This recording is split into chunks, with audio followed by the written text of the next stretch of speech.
রাসূলুল্লাহ সাল্লাল্লাহু আলাইহি ওয়াসাল্লাম বলে গিয়েছেন, কিয়ামত আসবে না যতক্ষণ না ফুরাত নদী শুকিয়ে গিয়ে সোনার পাহাড় বেরিয়ে আসবে। মানুষের জন্য লড়াই করবে, প্রতি 100 জনের মধ্যে 99 জন মারা যাবে, আর প্রত্যেকেই বলবে হয়তো আমি বেঁচে যাব। কিন্তু যদি বলি এটা এখন কেবল ভবিষ্যতের গল্প নয়, যদি বলি এটা আজই ঘটছে, হ্যাঁ, এটা ইসলামের অন্যতম ভয়াবহ ভবিষ্যৎবাণী।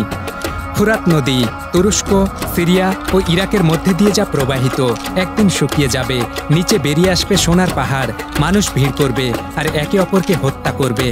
100 জনের মধ্যে কেবল একজন বাঁচবে।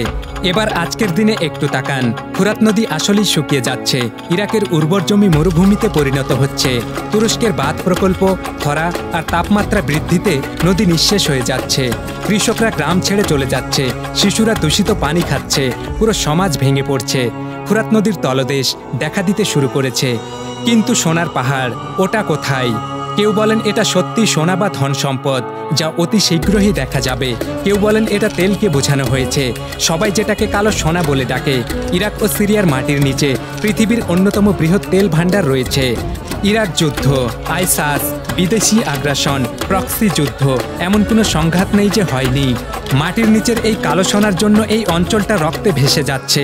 এই হাদিস শুধু মধ্যপ্রাচ্যের জন্য নয়, চারপাশে তাকান, ইউক্রেন, ক্ষমতা ও ভূখণ্ডের জন্য যুদ্ধ, সিরিয়া, বিশ্বশক্তির খেলার মাঠ, গাজা, এক মানবিক বিপর্যয়, আফ্রিকা থেকে এশিয়া, দেশগুলো সোনা, তেল, লিথিয়াম, পানি আর ডেটা দখলের জন্য একে অপরকে হত্যা করছে।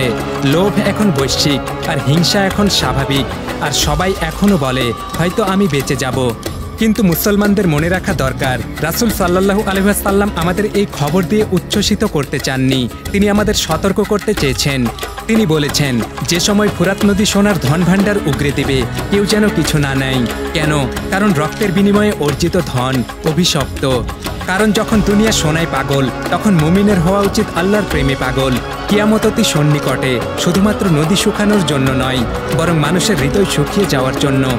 এই ভবিষ্যৎবাণী সত্যি হচ্ছে, কিন্তু এটা হয়তো সোনার গল্প নয়, এটা লোভের পরীক্ষা, এটা হিংসার সতর্ক বার্তা, আর এটা প্রতিটি প্রাণকে ডাকে আল্লাহর দিকে ফিরে যাও, দুনিয়ার ধন নয়, আখিরাতের রহমত খোঁজো, সোনার পাহাড় থেকে মুখ ফিরিয়ে সত্যের পথে চলো।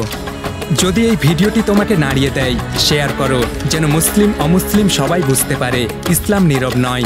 রাসূল সাল্লাল্লাহু আলাইহি ওয়াসাল্লাম এমন সত্য বলেছেন যা আজও কাঁপিয়ে দেয়।